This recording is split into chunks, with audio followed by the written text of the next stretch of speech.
ചെയ്തുപോയ പാപത്തിൽ നിന്ന് പശ്ചാത്തപിച്ച് മടങ്ങുന്ന മനുഷ്യൻ ഹബീബുല്ലാഹ്, അവൻ അള്ളാഹുവിന് പ്രിയപ്പെട്ടവനാണ്, അള്ളാഹു ഇഷ്ടപ്പെടുന്നവനാണ്.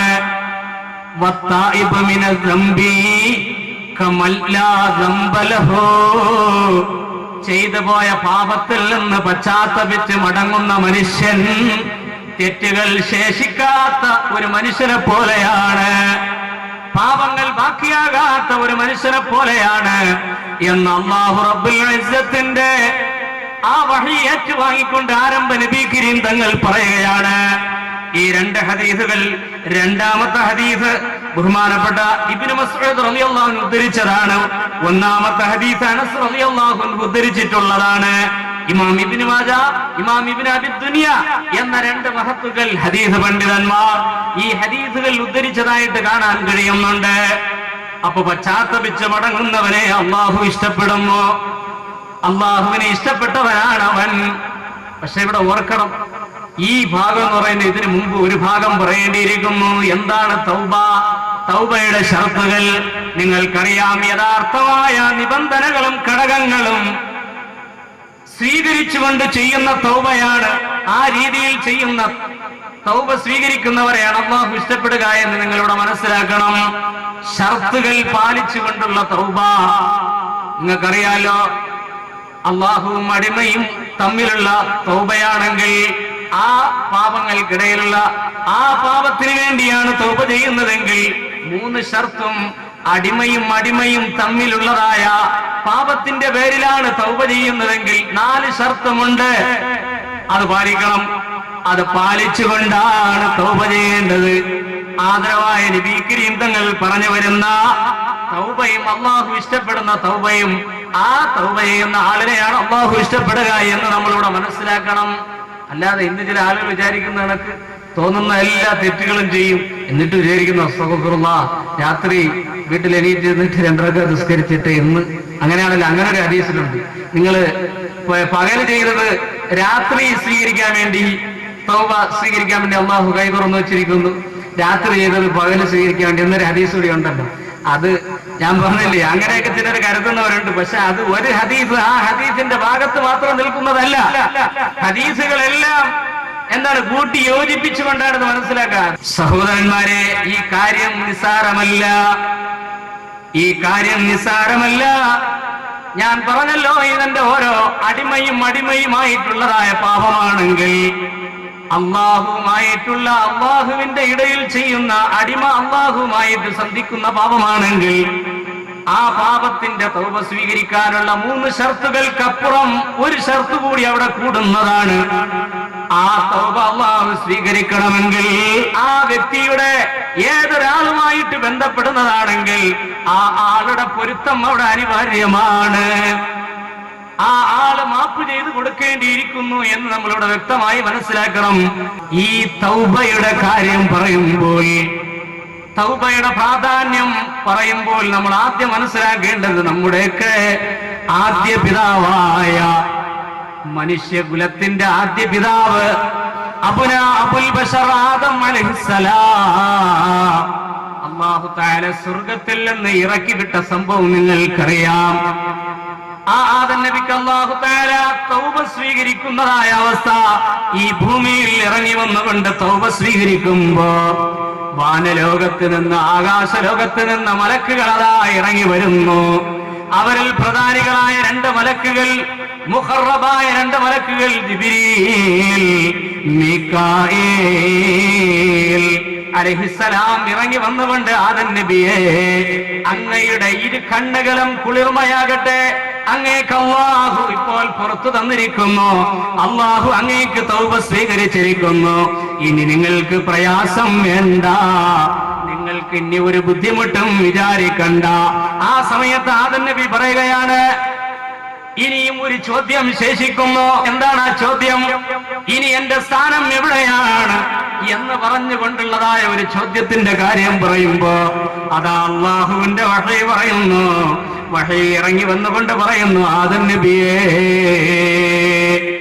നിങ്ങളുടെ സന്താനങ്ങൾക്ക് ഞാൻ ക്ലേശങ്ങൾ വച്ചിരിക്കുന്നു, ബുദ്ധിമുട്ടുകൾ വച്ചിരിക്കുന്നു.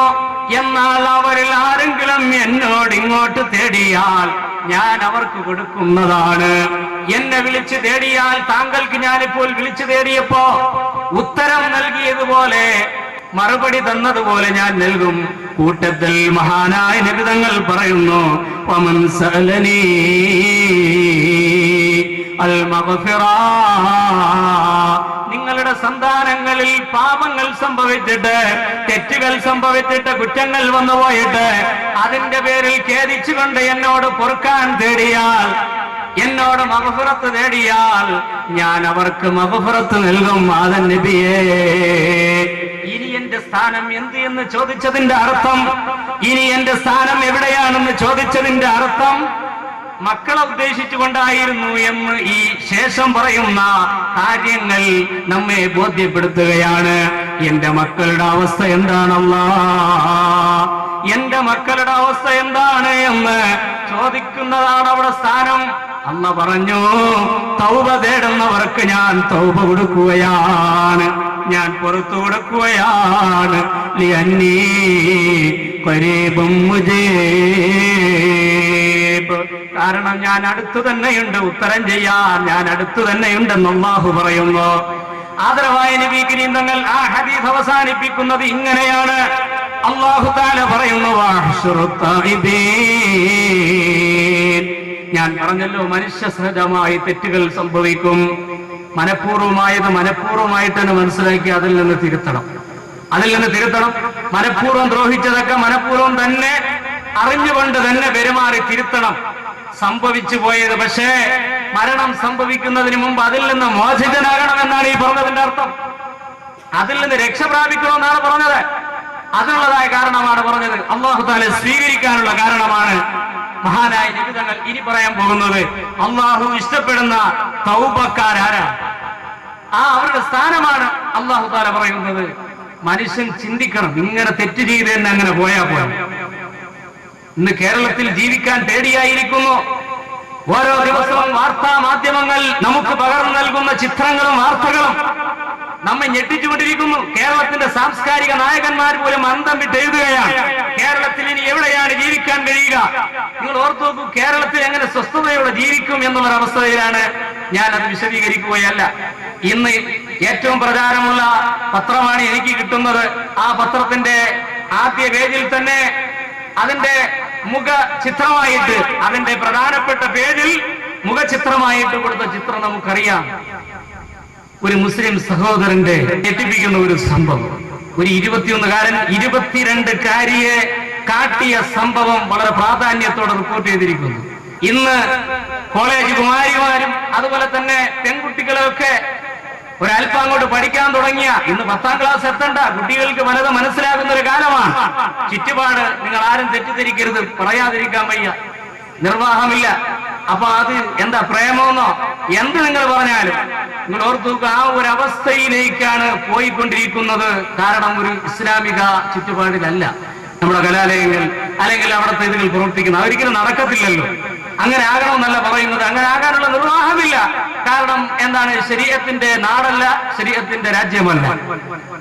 പക്ഷേ മുസ്ലിമീങ്ങളായ സഹോദരന്മാർ, ഉമ്മമാർ, പെങ്ങന്മാർ, അവർ ശ്രദ്ധിക്കണ്ടേ അവരുടെ മക്കളെ വിടുമ്പോ. നിങ്ങൾ ഓർത്തു നോക്കൂ, എത്ര ദുഃഖകരമായ, എത്ര ഖേദകരമായ സംഭവമാണ്. സ്നേഹം, എന്റെ പ്രിയപ്പെട്ടവരെ, ഈ പ്രണയം എന്നുള്ളത് പവിത്രമായ ഒരു വികാരമാണെന്നാണ് ആധുനിക ചിന്തകന്മാർ പോലും എഴുതിയിരിക്കുന്നത്. സ്നേഹം എന്ന് പറഞ്ഞാൽ പവിത്രമായ ഒരു വികാരം എന്നാണ്.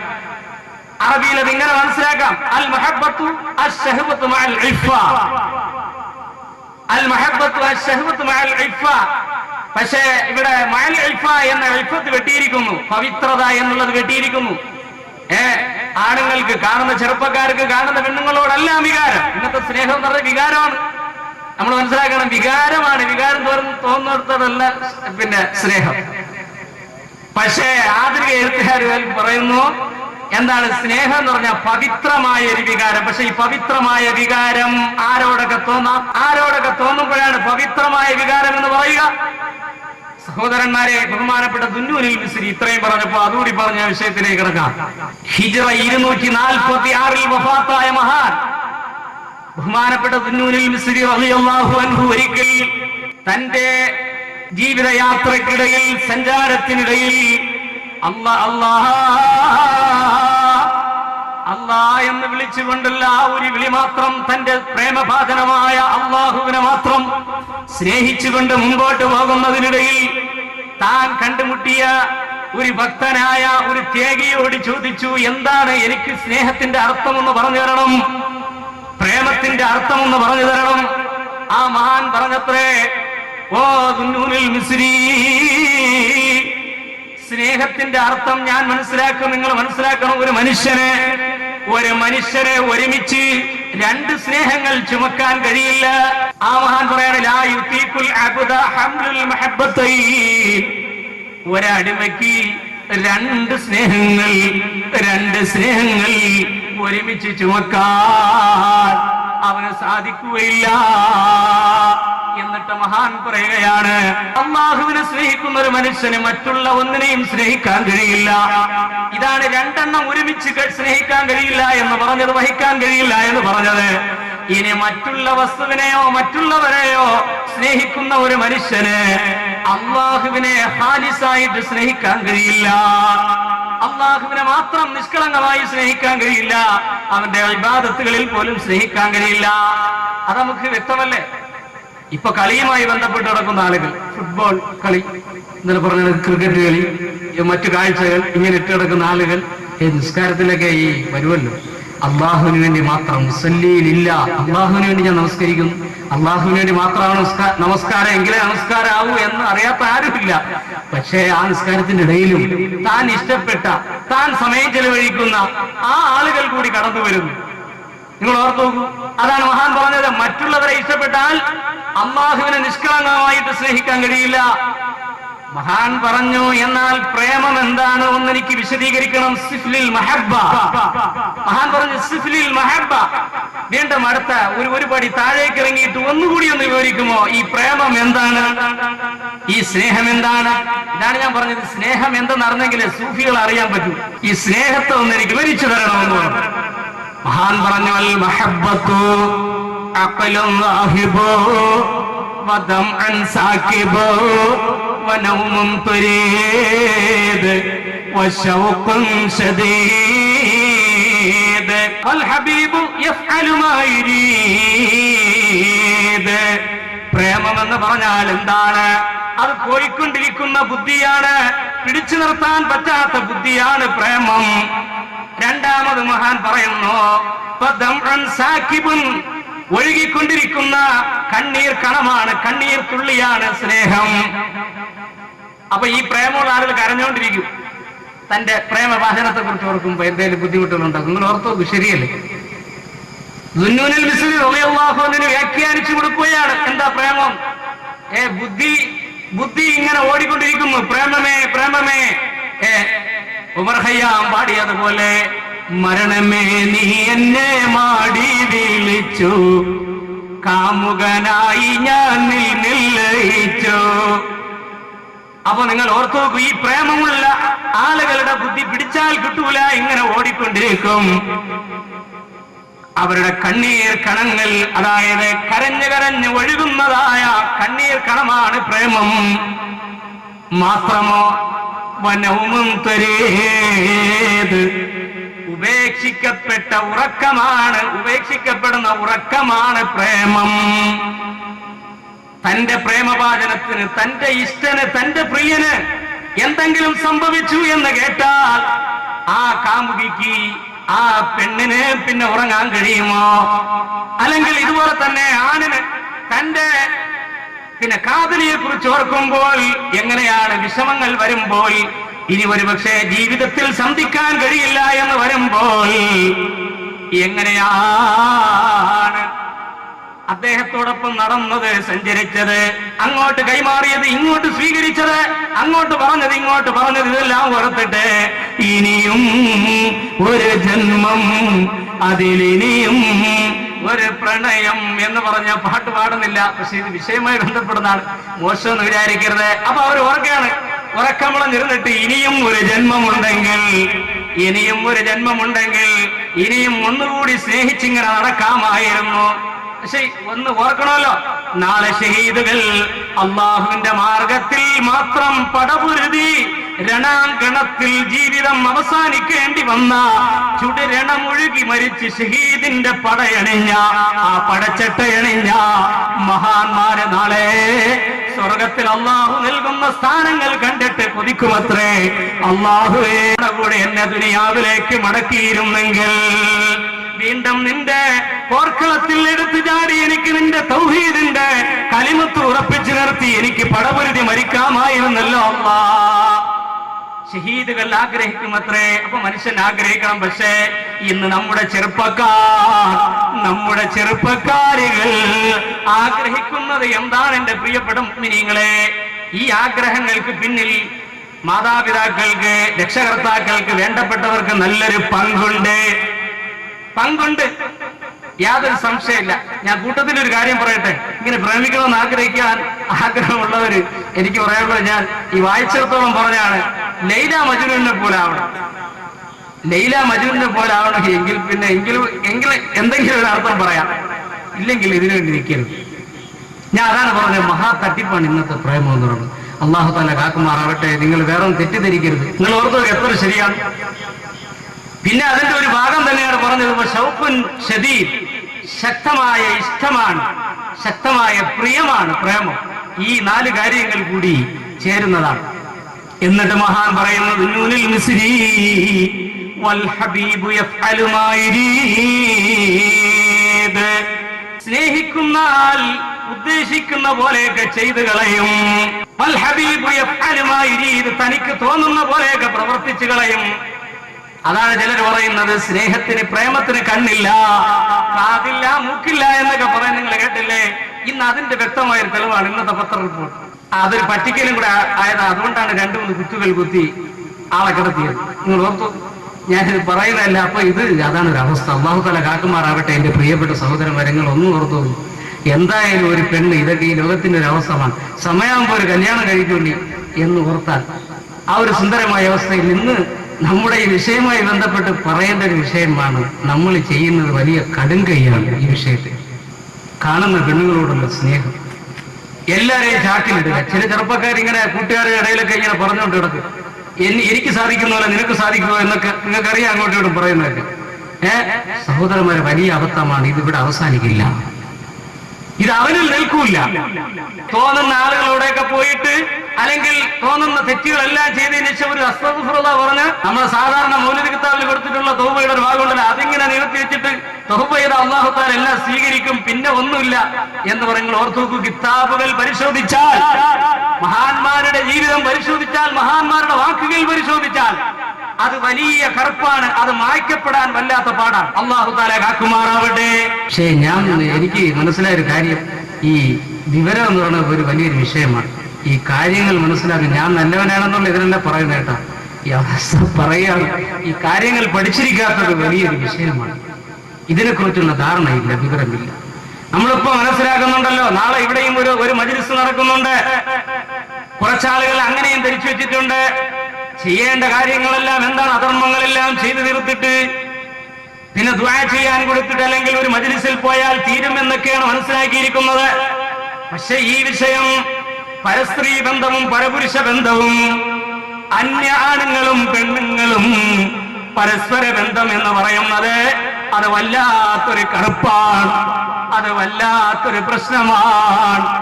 അതിൽ നിന്ന് ഒഴിവാകാൻ, അതിന്റെ പ്രതിവിധികളിലേക്ക്, അതിന്റെ കാരണങ്ങളിലേക്ക് പോകുമെന്നാണ്. പിന്നെ എല്ലാം റബ്ബിന്റെ കയ്യിലാണ്.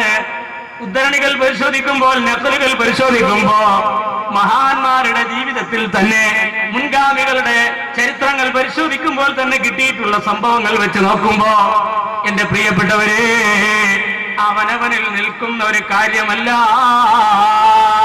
ഒരാൾ മോഷണം നടത്തി, അയാളുടെ എന്തെങ്കിലും സാധനങ്ങൾ മറ്റാരെങ്കിലും മോഷ്ടിച്ചുകൊണ്ട് പോട്ടെ, അതാവാന്ന് വയ്ക്കാം. അതുപോലെ തന്നെ മറ്റു പാപങ്ങളുടെ രീതി എടുത്തിട്ട് പകരം ഇപ്പൊ അങ്ങനെ സംഭവിച്ചെന്നിരിക്കട്ടെ, ഇത് പരലോകത്ത് നീട്ടാതിരിക്കാൻ വേണ്ടിയാണ്. അതിൽ നിങ്ങൾ ഓർത്തു, നമ്മുടെ ഈ വിഷയത്തിന്റെ ഭാഗം ജീവിതത്തിൽ അറിഞ്ഞോ അറിയാതെയോ വ്യഭിചാരത്തിൽ വീണുപോയ നബിയുടെ കാലഘട്ടത്തിൽ തന്നെ സ്വാദികരിൽപ്പെട്ട ചില മഹാന്മാർ, സ്വഹാബികൾ, ചില മഹതികൾ അപ്പോഴേ വന്നു.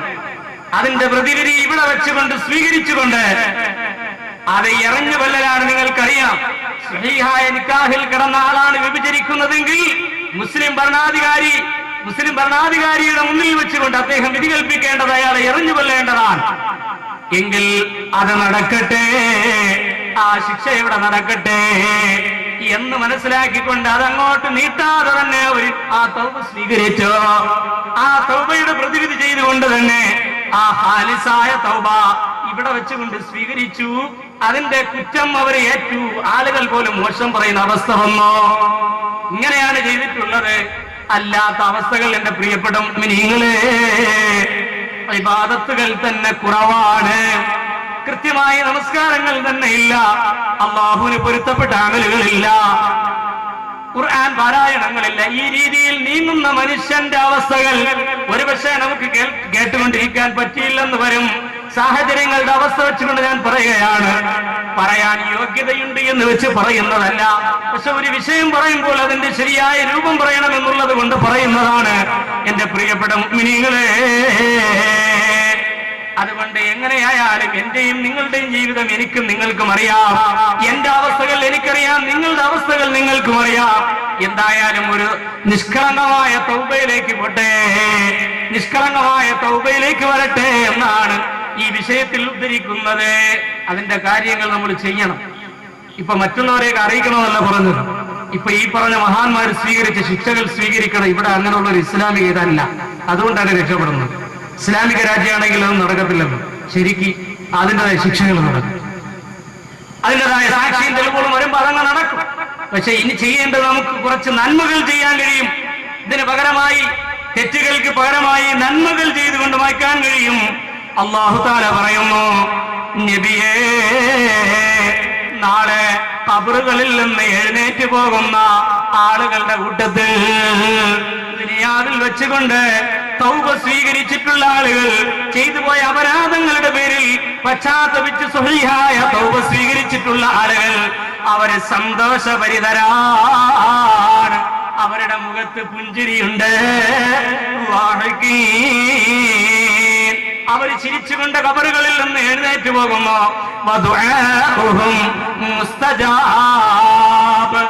അവരുടെ ദുആക്ക് അല്ലാഹു തആല ഉത്തരം നൽകുകയും ചെയ്യും എന്ന് അല്ലാഹു തആല പറയുകയാണ്.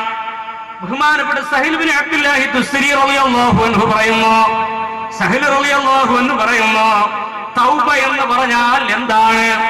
തൗബ എന്ന് പറഞ്ഞാൽ തബ്ദീലുൽ ഹറകാത്തിൽ മദ്മൂമ ബിൽ ഹറകാത്തിൽ മഹ്മൂദ.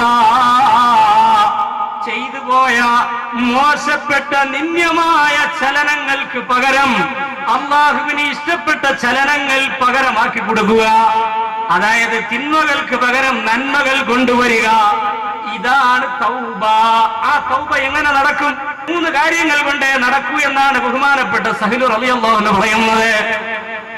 മഹാനായ സഹീൽ റളിയല്ലാഹു അൻഹു പറയുന്നത്, ഈ പറഞ്ഞ കാര്യം, ഒരാൾ തെറ്റ് ചെയ്തു പോയി, ആ തിന്മയിൽ നിന്ന് അയാൾക്ക് മോചനം കിട്ടണമെങ്കിൽ, തൗബ കിട്ടണമെങ്കിൽ, അയാൾ തൗബ പൂർണ്ണമാകാനുള്ള പ്രതിവിധി അല്ലാഹുവിന്റെ റസൂലിന്റെ പാഠങ്ങൾ പഠിച്ച മഹാൻ പറയുന്നത്, ഇല്ലാ ബിൽ ഖൽവാ, ഒഴിഞ്ഞിരുന്ന് കൊണ്ട് അല്ലാഹുവിനോട് ദുആ ഇരക്കണം, അല്ലാഹുവിനോട് തൗബ ഇരക്കണം.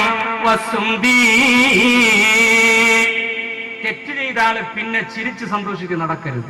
തെറ്റ് ചെയ്ത ആള് ചിരിച്ച് സന്തോഷിച്ച് നടക്കരുത്. അയാൾ മൗനം ദീക്ഷിക്കണം, തന്റെ തെറ്റുകൾ ഓർക്കണം. നിങ്ങൾക്കറിയാലോ, മഹാന്മാരായ പ്രവാചകന്മാർ ആദം നബി ഈ ചെയ്തു പോയ തെറ്റ് നാളെ പരലോകത്ത് ഓർക്കുമെന്നാണ്. മൂസാ നബി ഓർക്കും, അതുപോലെ വിവിധ പ്രവാചകന്മാർ ഓർക്കും. ശഫാഅത്തിന് വേണ്ടി മറ്റുള്ള സമൂഹങ്ങളെല്ലാം, മനുഷ്യരെല്ലാം ഓടുമ്പോൾ നമ്മളൊക്കെ ആ കൂട്ടത്തിലുള്ളതാണ്. പക്ഷെ ഞാൻ എന്റെ ചെറിയ തെറ്റുകൾ ഓർത്തുകൊണ്ടിരിക്കുകയാണ്. നിങ്ങൾ ഇന്ന പ്രവാചകനെ പോയി സമീപിക്കൂ, അവസാനം ആരംഭ നബിയിലേക്കാണ് എത്തുക. ശഫാഅത്തിന് വേണ്ടി നിങ്ങൾ ഓർത്തു നോക്കൂ. തെറ്റ് ചെയ്യുന്ന ആളുകൾക്ക് ആ ഓർമ്മയില്ല.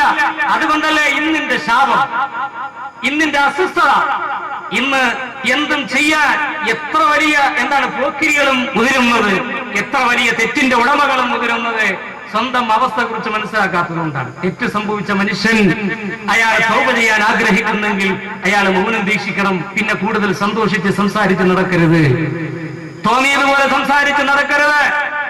ഒഴിഞ്ഞ് പിന്നെ നിസ്കാരങ്ങൾ എടുത്തിട്ട് അല്ലാത്ത സമയങ്ങൾ ഒഴിഞ്ഞ് ഖുർആനും ദിക്റുമായി. അല്ലാഹുവേ, എന്നിൽ നിന്ന് സംഭവിച്ചല്ലോ റബ്ബേ, എന്നിൽ നിന്ന് വന്നുപോയല്ലോ അല്ലാഹ്, എനിക്ക് പൊറുക്കണേ.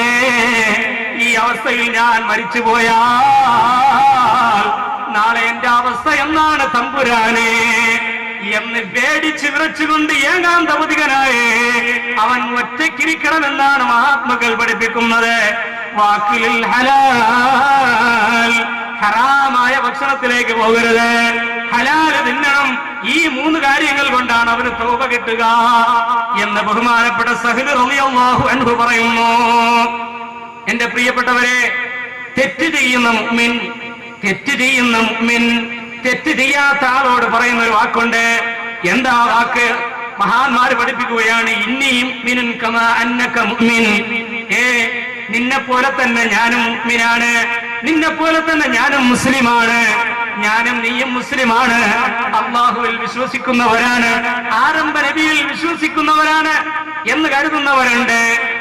എത്ര തെറ്റ് ചെയ്താലും നല്ലവരെ കണ്ടാൽ ഒരു മതിപ്പില്ല, നല്ലവരെ കണ്ടാൽ ഒരു ബഹുമാനമില്ല. ഈ രീതിയിലുള്ള ആളുകളെ നിങ്ങൾ ഓർത്തു നോക്കൂ. ഈ ആളുകളെ ഇമാമുകൾ ഉദാഹരിക്കുന്നത് ഇലകളൊക്കെ കൊഴിഞ്ഞ് കുറഞ്ഞ ഇലകൾ മാത്രം നിൽക്കുന്ന കഷണ്ടിയായ വൃക്ഷം, തന്റെ തൊട്ടടുത്ത് നിൽക്കുന്ന ഒരു കുറവുമില്ലാത്ത വൃക്ഷത്തോട് പറയുകയാണ്, അനശതറുൻ അന്തശതറുൻ, ഞാനും വൃക്ഷം നീയും വൃക്ഷം, ഞാനും വൃക്ഷം തന്നെ. ഇപ്പൊ എനിക്ക് കുറവുകൾ ഉണ്ടെങ്കിലും ഞാനും വൃക്ഷത്തിന്റെ പേരുണ്ട്, നീയും വൃക്ഷമാണ്. പക്ഷെ ആ വൃക്ഷത്തിന്റെ ഇലകളൊന്നും കൊഴിഞ്ഞിട്ടില്ല, സുന്ദരമായി പഴങ്ങളുണ്ട്, ഇലകളുണ്ട്, എല്ലാം നിൽക്കുന്നുണ്ട്. പക്ഷെ ആ വൃക്ഷത്തെ നോക്കി ഈ കഷണ്ടിയായ ഈ വൃക്ഷം പറയുകയാണ്, ഞാനും വൃക്ഷം നീയും വൃക്ഷം എന്ന് പറയാൻ. അപ്പൊ ഇമാമുകൾ പറയുകയാണ്, ആ സമയത്ത് ഒരു കുറവുമില്ലാത്ത ആ വൃക്ഷം കഷണ്ടി വൃക്ഷത്തോട് ആ പറയുന്ന ഒരു മറുപടിയുണ്ട്, സതഅരിഫീന യഗ്തിറാറക ബിശുമൂലിൽ ഇസ്മി. അല്ലയോ എന്റെ സുഹൃത്തേ, പേരുകൊണ്ട് നിന്നെ ഉൾക്കൊള്ളിച്ചിരിക്കുന്നു, നീയും വൃക്ഷം ഞാനും വൃക്ഷം എന്ന പേരുകൊണ്ട് ഉൾക്കൊണ്ടു എന്നതിന്റെ പേരിൽ നീ വഞ്ചിതനായിരിക്കുന്നു എന്ന്. ഉഷ്ണകാലത്ത് കാറ്റടിച്ച് വീശുമ്പോ, അതേ ഉഷ്ണകാല കാറ്റ്, ശക്തമായ കാറ്റടിച്ച് വീശുന്ന സമയത്ത് നിന്റെ വേരുകൾ മുറിഞ്ഞ് നിന്നിൽ ശേഷിക്കുന്ന ഏതാനും ഇലകൾ കൂടി കൊഴിഞ്ഞു പോയിട്ട് നിന്റെ വേരുകൾ മുറിഞ്ഞ് നീ നിലം പറ്റുമ്പോൾ, നീ തറയിലേക്ക് മറിയുമ്പോൾ, അപ്പോൾ നീ വഞ്ചിതനായിരിക്കുന്നു എന്ന് നീ തിരിച്ചറിയും എന്ന് ഒരു കുറവുമില്ലാത്ത വൃക്ഷം അപ്പോൾ മറുപടി പറഞ്ഞത് എത്ര സുന്ദരമാണ്. വസൗഫ തറാ ഈവൻ ജലൽ ഗുബാറോ അഫറസും തഹതക അം ഹിമാറോ. അപ്പൊ നിന്റെ ചുറ്റുമുള്ളതായ ആ മണ്ണുകളൊക്കെ അങ്ങോട്ട് പോയിട്ട് കാറ്റടിച്ച് പറത്തി കളഞ്ഞിട്ട് നിന്റെ വേരുകൾ മാറുമ്പോ നിന്റെ അടിയിൽ ഉണ്ടായിരുന്നത് കുതിരയാണോ അതല്ല കഴുതയാണോ എന്ന് നിനക്ക് പിന്നെ തിരിച്ചറിയാൻ കഴിയും. അപ്പോഴാണ് നിനക്ക് മനസ്സിലാകുക എന്നെ പോലെ ഉറച്ചു നിൽക്കാനുള്ള ശേഷിയില്ലായിരുന്നു. നിങ്ങൾ ഓർത്തു, ഇതുപോലെയാണ് നല്ല ഒതുക്കമുള്ള അടക്കമുള്ള കുറവില്ലാത്ത വൃക്ഷത്തോട് പറയാണ്, ഞാനും നീ വൃക്ഷം തന്നെയാണ്. ഒരു അഹങ്കാര സ്വഭാവത്തിൽ തന്റെ വീഴ്ചകളും കുറവുകളും അറിയാതെ പറയുന്ന ഇതേ അവസ്ഥയിലാണ് പ്രിയപ്പെട്ട മുഅ്മിനീങ്ങളെ തെറ്റ് ചെയ്തുകൊണ്ട് നടക്കുന്ന ആളുകൾ. അവരെ നല്ല ആളുകളെ കണ്ടാലും മതിക്കാതെ, ഞാനെത്ര മോശപ്പെട്ടവനാണ് അല്ലാഹ്, ഞാനെത്ര പാപിയാണ് റബ്ബേ, 5 വഖത്ത് ശരിക്ക് നമസ്കരിച്ചു പോകുന്ന ആളുകളെ കാണുമ്പോഴും അതേ ഒരു മതിപ്പില്ല. അവരപ്പോ കരുതണ്ട റബ്ബേ, ചിലപ്പോ കള്ള് കുടിച്ചുകൊണ്ട് വരുമ്പോഴാണ് ഇശാ നമസ്കാരം കഴിഞ്ഞ് പള്ളിയിൽ നിന്ന് ആളുകൾ അങ്ങോട്ട് പോകുന്നത്, പാവപ്പെട്ട വൃദ്ധരായ ആളുകൾ പോകുന്നത്. അല്ലയോ ചെറുപ്പക്കാരെ, നിങ്ങൾ ഇവിടെ ഉള്ളവരെ കള്ളു കുടിക്കുമെന്നല്ല ഞാൻ പറഞ്ഞത്. പക്ഷേ ഒരു ഉദാഹരണം ഞാൻ പറയുകയാണ്. കള്ളു കുടിച്ച് കുഴങ്ങി ആടി പാട്ടും പാടി തോന്നിയതും വിളിച്ചു പറഞ്ഞു വരുമ്പോ, അല്ലെങ്കിൽ ഏതെങ്കിലും മറ്റു തെറ്റുകൾ ചെയ്തു വരുമ്പോ, നല്ല കർമ്മങ്ങൾ ചെയ്യുന്ന ആളുകളെ കാണുമ്പോ നിന്റെ ഹൃദയത്തിന് പേടി വേണം കേട്ടോ.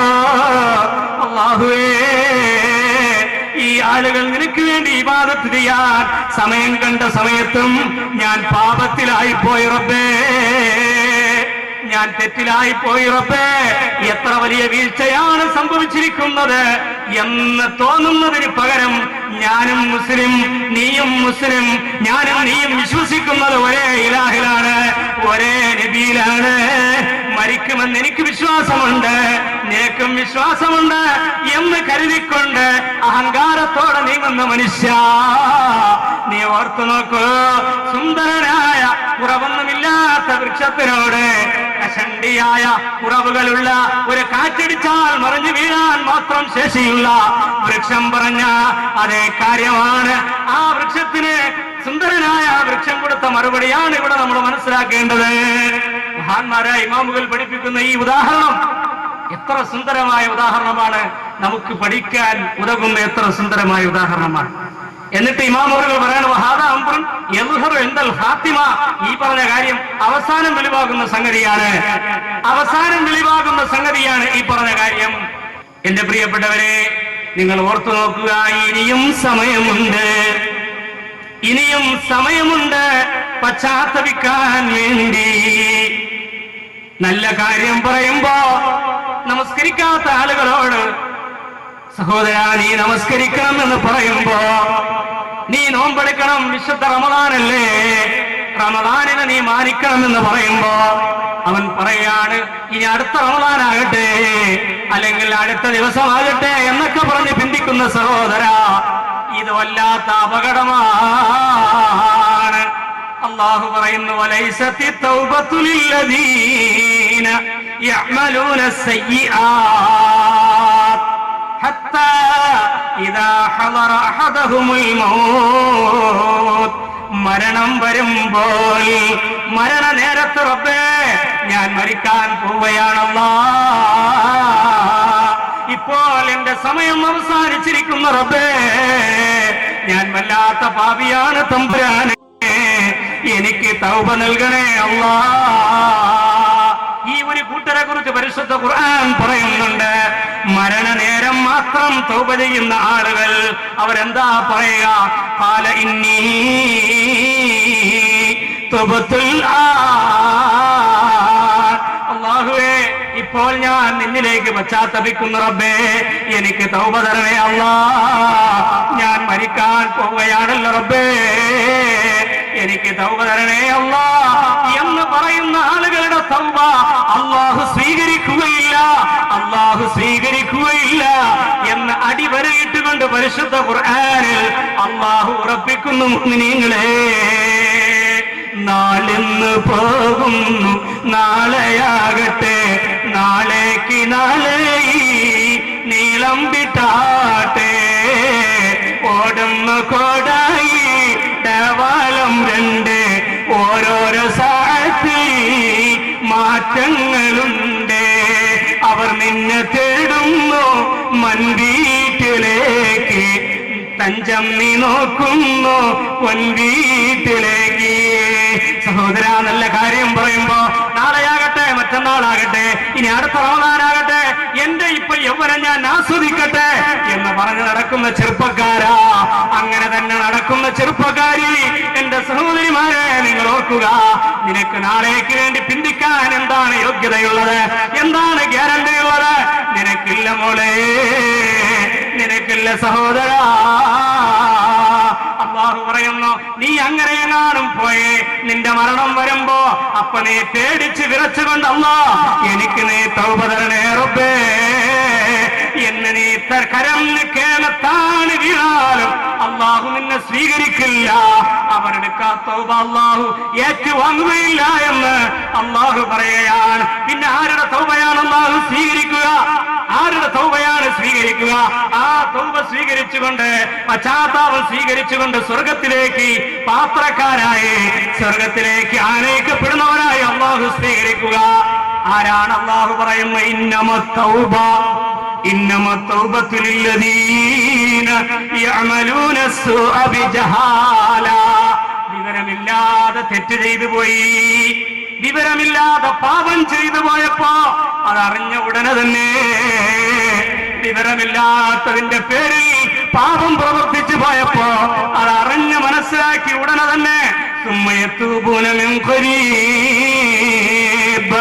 അടുത്ത് തന്നെ പശ്ചാത്തപിച്ച് മടങ്ങി അള്ളാഹുവിലേക്ക് ഖേദിച്ച് എത്തിയിട്ടുള്ള ആളുകൾക്ക് അള്ളാഹു തൗബ സ്വീകരിക്കുന്നതാണ്. പരിശുദ്ധ ഖുർആനിൽ ബയ്യനല്ലാഹു അസ്സ വജൽ. നിങ്ങൾ ഓർത്തു നോക്കൂ സഹോദരങ്ങളെ, എത്ര ശരിയാണ്. വിവരമില്ലാതെ അറിയാതെ ഗൗരവം മനസ്സിലാക്കാതെ ചെയ്തു പോയി. പക്ഷേ ചെയ്തിട്ട് പെട്ടെന്ന് തന്നെ മടങ്ങി വന്ന് അല്ലാഹുവേ ഞാൻ ഈ പാപം ചെയ്തു പോയ റബ്ബേ എനിക്ക് തൗബ നൽകണേ റബ്ബേ. അങ്ങനെ തന്നെ കരഞ്ഞങ്ങോട്ട് ജീവിക്കുക. ഇതാണ് തൗബ. അങ്ങനെ തന്നെ ഓർത്തുകൊണ്ട് ജീവിക്കണം. പിന്നെ കൂടുതൽ സന്തോഷത്തിന്റെ വേളകളിലേക്ക് പോകരുത്, ചിരിയുടെ സ്ഥലങ്ങളിലേക്ക് പോകരുത്, കളികളിലേക്ക് പോകരുത്. ഇതാണ് നേരത്തെ സഹൽ റളിയല്ലാഹു അൻഹു പറഞ്ഞത്. തൗബ സ്വീകാര്യമായ തൗബയാകണമെങ്കിൽ നമ്മളിപ്പോ തൗബ ചെയ്യുന്നുണ്ടല്ലോ. എല്ലാ റമദാനിലും തൗബയുണ്ട്, എല്ലാ പള്ളികളിലും തൗബയുണ്ട്. 27ാമത്തെ രാത്രിയിൽ പ്രത്യേകിച്ച് തൗബയുണ്ട്. എന്റെ പ്രിയപ്പെട്ട മുഅ്മിനീങ്ങളെ ഓർക്കുക. പക്ഷെ അല്ലാഹു സ്വീകരിക്കുന്ന തൗബ, അല്ലാഹു സ്വീകരിക്കുന്ന തൗബ ഏതാണ് എന്റെ പ്രിയപ്പെട്ട മുഅ്മിനീങ്ങളെ? സാധാരണ പെണ്ണുങ്ങൾ ഉപയോഗിക്കുന്ന ഒരു വാക്കുണ്ട്, തൗബ ചെയ്തിട്ട് നാളെ വീണ്ടും പാപം ചെയ്യാൻ വേണ്ടി നീ എന്തിനാണ് എന്നുള്ള ഒരു അർത്ഥത്തിൽ ചോദിക്കുന്ന ഒരു വാചകമുണ്ട്. സഹോദരന്മാരെ, എന്നാലും ഞാൻ പറയാം, ചിലപ്പോൾ നാളെ മരിച്ചു പോയാണെങ്കിലും. അപ്പോൾ മലപ്പുറത്തുള്ള ഒരു ഉസ്താദ് ഞങ്ങളുടെ നാട്ടിൽ സംസാരിക്കാൻ വന്നപ്പോൾ അവിടെ അവർ പറഞ്ഞു പ്രസംഗത്തിന്റെ അവസാനം ഒരു തൗബ വേണമെന്ന് പറഞ്ഞു. അപ്പൊ ചില ആളുകൾ പറഞ്ഞു തൗബ വേണോ, നാളെ ഈ ആളുകൾ ഇങ്ങനെ അടിക്കടി തൗബ ചെയ്തിട്ട് വീണ്ടും തെറ്റിലേക്ക് തൗബ വേണമെന്ന് വെച്ചപ്പോൾ ഉസ്താദ് അങ്ങനെ ആലോചിച്ചിട്ട് പറഞ്ഞു, ഒരു പക്ഷെ നാളെയാണ് മരിക്കുന്നതെങ്കിൽ, നാളെ മരിച്ചു പോവുകയാണെങ്കിലോ ഇന്നത്തെ ഉറക്കം ഉണർന്ന് എഴുന്നേൽക്കുമെന്ന് ആർക്കറിയാം. നാളെ മരിച്ചുപോയാൽ എന്താ ആ തൗബ കണ്ടെത്തിയതിന് നേട്ടം ഉണ്ടാവുമല്ലോ എന്ന് പറഞ്ഞു തൗബയും ചെയ്തു. എന്തായാലും അത് സംഗതി നല്ലൊരു കാര്യമാണ്. ഞാൻ പറഞ്ഞു വരുന്നത് സഹോദരന്മാരെ, വല്ലാത്ത ഒരു അവസ്ഥാവിശേഷമാണ്. ബഹുമാനപ്പെട്ട റസൂലുള്ളാഹി സ്വല്ലല്ലാഹു അലൈഹി വസല്ലം തങ്ങൾ പറയുന്നു, അറിഞ്ഞോ അറിയാതെയോ പാപം സംഭവിച്ചു പോയാൽ ഉടനെ തന്നെ ആ പാപത്തെ മറികടക്കുന്ന നന്മ നിങ്ങൾ ചെയ്ത് തൗബ നേടിക്കൊള്ളണം. നിബിധങ്ങൾ പറയുകയാണ്, ഇമാം തുർമുദി റിപ്പോർട്ട് ചെയ്ത ഹദീസ്,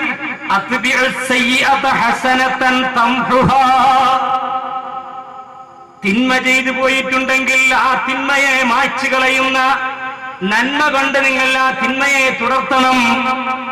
നന്മ ചെയ്യണമെന്ന് ആരംഭ നബി കരീം തങ്ങൾ പറയുന്നു. അപ്പൊ അതാണ് ഞാൻ പറഞ്ഞത്, തൗബ എന്ന പേരിൽ നാവിട്ടടിച്ചുകൊണ്ടിരുന്നാൽ മാത്രം പോരാ. നാവിട്ട് ഇങ്ങനെ പറഞ്ഞുകൊണ്ടിരുന്നാൽ മാത്രം പോരാ, അതിന്റെ പ്രതിവിധികൾ ചെയ്യണമെന്ന് ഞാൻ പറഞ്ഞത്. എന്റെ പ്രിയപ്പെട്ട മുഅ്മിനീങ്ങളെ, എങ്കിൽ പിന്നെ എത്ര എളുപ്പമാണ് നിങ്ങൾ ഓർത്തു നോക്കൂ. ഞാൻ അതാണ് നേരത്തെ ഉദാഹരണം പറഞ്ഞത്. ഇന്ന് അറിഞ്ഞോ അറിയാതെയോ ഫിത്നകളിൽ കുടുങ്ങിപ്പോകുന്ന വലിയൊരു മുസീബത്തിന്റെ അവസ്ഥ ഞാൻ പറഞ്ഞു. അങ്ങനെയാണെങ്കിൽ ഒരു നേരം കൊണ്ട്, ഒരു 1/4 മണിക്കൂർ കൊണ്ട് ആരും അറിയാതെ ഒരു പള്ളിയുടെ അകത്ത് കയറി ഇരുന്നിട്ട് അല്ലാഹുവേ ഞാനിത് ചെയ്തു പോയല്ലോ റബ്ബേ. പെണ്ണുങ്ങളാണെങ്കിൽ വീട്ടിന്റെ ഉള്ളിൽ ആരും അറിയാതെ തന്റെ വീട്ടുകാർ ഉറങ്ങുന്ന നേരത്ത് തന്നെ നിശാവേളയിൽ എഴുന്നേറ്റിരുന്നുകൊണ്ട് റബ്ബേ ഞാൻ ഈ അപരാധം ചെയ്തല്ലോ അല്ലാഹ് എനിക്ക് പൊറുക്കണേ റബ്ബേ എന്ന് മാത്രം പറഞ്ഞുകൊണ്ട് സന്തോഷിച്ചെങ്ങനെ നടക്കാൻ പറ്റും? അതിനർത്ഥമില്ല എന്ന് ഞാൻ പറഞ്ഞില്ല, അതിന് തീരെ സ്ഥാനമില്ല എന്ന് ഞാൻ പറഞ്ഞില്ല, നിങ്ങൾ തെറ്റിദ്ധരിക്കരുത്. അങ്ങനെ പറഞ്ഞു മാത്രം പോയാൽ പോരാന്നാണ്. ഒരു തെറ്റ് സംഭവിച്ചാൽ അത് വല്ലാത്ത ഖേദമാണ്. ഇവിടെ അവസാനിക്കരുത്. അതല്ലേ മഹത്തുക്കളായ അമ്പിയാക്കന്മാർ, ആദം നബി തുടങ്ങിയുള്ള പ്രധാനപ്പെട്ട ഉലുൽ അസ്മുകളിൽപ്പെട്ട പ്രവാചകന്മാർ പോലും നാളെ മഹ്ശറയിൽ ആ തെറ്റിനെ ഓർത്തുകൊണ്ട് അവർ കരയുന്നത്, അവർ വിളിക്കുന്നത്.